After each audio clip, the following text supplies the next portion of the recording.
بسم اللہ الرحمن الرحیم الحمد للہ رب العالمین والصلاة والسلام علی سید المرسلین وعلی آلہ وصحبہ اجمعین۔ ہمارے آج کے پروگرام میں پہلا خط ہمیں موصول ہوا ہے مردان سے قاری خورشید خان صاحب کا۔ وہ یہ کہتے ہیں کہ سورہ مائدہ میں یہ آیت ہے جس کا ترجمہ ہے کہ عیسیٰ ابن مریم علیہ السلام نے دعا کی، اے اللہ ہمارے پروردگار ہم پر آسمان سے خوان نازل فرما جو ہمارے پہلے اور پچھلے سب کے لیے خوشی کا موقع ہو اور تیری طرف سے معجزہ ہو تو سب سے بہتر رزق دینے والا ہے۔ تو اللہ تعالیٰ نے فرمایا کہ میں تم پر یہ خوان تو اتارتا ہوں، مگر دیکھو اس کے بعد تم میں سے جس نے کفر کیا تو میں اسے ایسی سزا دوں گا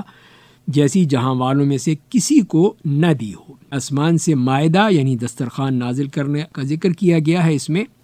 تو مفسرین کا اس بارے میں اختلاف ہے کہ دسترخوان نازل ہوا تھا یا نہیں، تو اس کے بارے میں وضاحت کر دیں کہ صحیح بات کیا ہے۔ تو اس کے جواب میں عرض یہ ہے کہ سلف صالحین کا دسترخوان کے نازل ہونے کے متعلق اختلاف ہے کہ اللہ تعالیٰ نے عیسیٰ علیہ السلام کے ساتھیوں پر یہ مائدہ نازل کیا تھا یا نہیں، یا وہ اللہ تعالیٰ کے فرمان فَمَن يَكْفُرْ بَعْدُ مِنْكُمْ فَإِنِّي أُعَذِّبُهُ عَذَابًا لَا أُعَذِّبُهُ أَحَدًا مِنَ الْعَالَمِينَ، یعنی چنانچہ اس کے بعد جو کوئی تم میں سے کفر کرے گا تو میں اسے یقیناً ایسا عذاب دوں گا کہ اس جیسا عذاب کسی کو بھی جہانوں میں سے نہیں دوں گا۔ تو یہ سورہ مائدہ کی اس آیت میں ہے، تو وہ ڈر گئے تھے تو پھر ان پر مائدہ نازل نہیں کیا گیا۔ تو سلف صالحین میں سے جمہور اس بات کے قائل ہیں کہ اللہ تعالیٰ نے ان پر مائدہ نازل کیا تھا کیونکہ اللہ تعالیٰ کی طرف سے وعدہ تھا، انی منزلھا علیکم، یعنی میں دسترخوان کو تم پر نازل کرنے والا ہوں، اور اللہ تعالیٰ اپنے وعدے کی خلاف ورزی نہیں فرماتے، اور یہی صحابہ کرام میں سے اور تابعین میں سے اور دوسرے علماء میں سے یہی منقول ہے۔ جبکہ امام مجاہد اور امام حسن بصری فرماتے ہیں کہ دسترخوان اللہ تعالیٰ نے نازل نہیں کیا تھا، اور اس کی دلیل یہ دیتے ہیں کہ جب اللہ تعالیٰ نے دسترخوان نازل ہونے والے کے بعد بھی کفر کرنے پر دھمکی دی تو بنی اسرائیل ڈر گئے کہ کہیں کوئی کفر نہ کر دے، اس لیے انہوں نے اپنے مطالبے سے دستبرداری کا اعلان کر دیا۔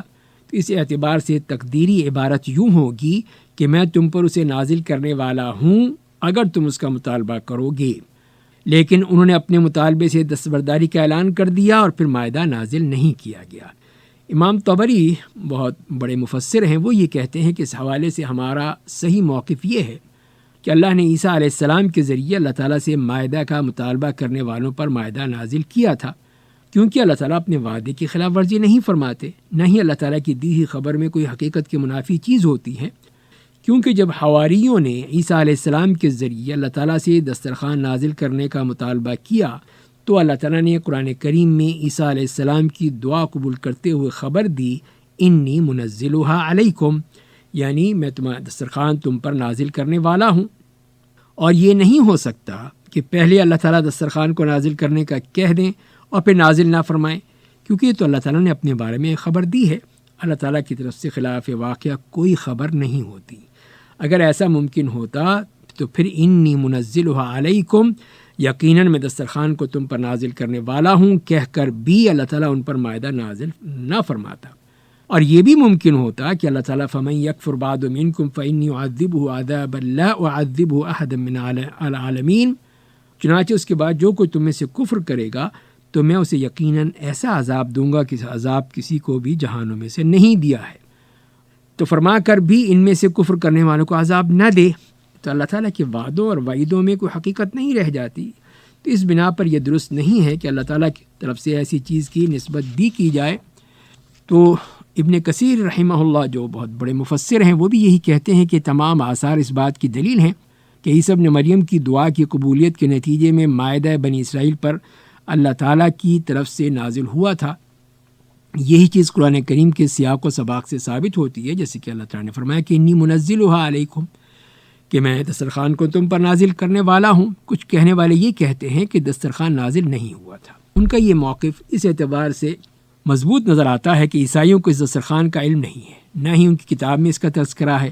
اگر یہ نازل ہوا ہوتا تو اس کے نقل کیے جانے کے اسباب تو موجود تھے، اسے تواتر کے ساتھ ان کتابوں میں ذکر کیا جاتا، یا کم از کم تواتر نہ صحیح اکا دکا جگہ پہ ہی اس کا بیان تو ہو جاتا۔ لیکن جمہور اہل علم کا یہی موقف ہے کہ دسترخوان نازل ہوا تھا، یہی موقف علامہ ابن جریر نے اپنایا ہے، اور واللہ عالم یہی موقف درست بھی ہے۔ سلف صالحین کے اقوال و آثار سمیت دیگر اخبار بھی اسی بات کی دلالت کرتے ہیں۔ اس بارے میں صحیح موقف یہی ہے کہ یہ مائدہ، یہ دسترخوان حقیقی طور پر نازل ہوا تھا، یہی موقف جمہور اہل علم کا ہے، جیسے کہ اس تمام مفسرین نے ذکر کیا ہے۔ اور ایک اور عالم دین جو کہتے ہیں کہ اس میں اللہ تعالیٰ کی قدرت کا بیان ہے کہ اللہ تعالیٰ ہر چیز پر قادر ہے، اور اس سے یہ بھی ثابت ہوتا ہے کہ اللہ تعالیٰ بلندیوں میں ہے، کیونکہ کسی چیز کا نزول بلندی سے نیچے کی طرف کیا جاتا ہے۔ چنانچہ مائدہ نازل کرنا اور مائدہ نازل کرنے کا مطالبہ کرنا دونوں ہی اس بات کی دلیل ہیں کہ بنی اسرائیل کی قوم کو علم تھا کہ اللہ تعالیٰ بلندیوں میں ہے، لہذا یہ لوگ اللہ تعالیٰ کی صفت علو میں جہمیوں سے جو اس کا انکار کرتے ہیں اس سے زیادہ سمجھدار تھے، کیونکہ حواریوں نے مائدہ نازل کرنے کا مطالبہ کیا جو کہ صرف بلندیوں سے ہی ممکن ہے۔ پھر سیدنا عیسیٰ علیہ السلام نے انہیں واضح کیا، پھر اللہ تعالیٰ نے بھی اس کی وضاحت کر دی اور یہ کہہ دیا کہ انی منزلھا علیکم۔ تو اس سے معلوم ہوا کہ اللہ تعالیٰ سے دعا مانگنی ہے تو بلند ذات سے دعا مانگنی ہے۔ اللہ تعالیٰ آسمانوں تمام مخلوقات عرش سے بھی اوپر ہے، اور عرش پر اللہ تعالیٰ کی ذات مستوی ہے، جیسے اس کی شان اور جلالت کے لائق ہے۔ تو اللہ تعالیٰ کی اس صفت میں کوئی مخلوق اس کی مشابہت نہیں رکھتی۔ ہمارے پاس تیسرا خط جو آیا ہے وہ پنڈی گھیپ سے محمد ادریس صاحب کا ہے۔ وہ یہ کہتے ہیں کہ میرے اور میرے چچا کی زمین مشترک تھی، اسی زمین پر میرا ہی قبضہ ہی تھا، تو چچا نے ایک غیر واقف آدمی کے ہاتھ اپنا حصہ فروخت کر دیا، اور اس غیر واقف آدمی نے اسلحے کے زور پر میری زمین پر بھی قبضہ کر لیا۔ تو میں وکیل کے پاس مشورے کے لیے گیا، اس نے ایک اسٹامپ پیپر پر لے کر اور وہ سارا رقبہ جو ہے وہ اپنے نام کر لیا اور مجھ سے زبردستی دستخط کروا لیے۔ تو اس کے بارے میں کیا وہ اس کے لیے جائز تھا؟ یہ تو جواب میں عرض یہ ہے کہ یہ چیز جائز نہیں ہو سکتی، جو کہ دھونس دھاندلی دھوکے کے ذریعے سے حاصل کی جائے، اس پہ قبضہ کیا جائے، تو وہ جائز نہیں ہے۔ تو جس نے بھی یہ کام کیا ہے وہ بہت بڑا مجرم ہے، اللہ کے ہاں اس کے لیے بہت سخت وعید ہے، جیسے کہ فرمایا گیا ہے کہ جو بھی ایک بالشت بھر زمین بھی غصب کرتا ہے، اس کو غصب کہا جاتا ہے، تو غصب کرتا ہے یعنی بغیر کسی حق کے لے لیتا ہے،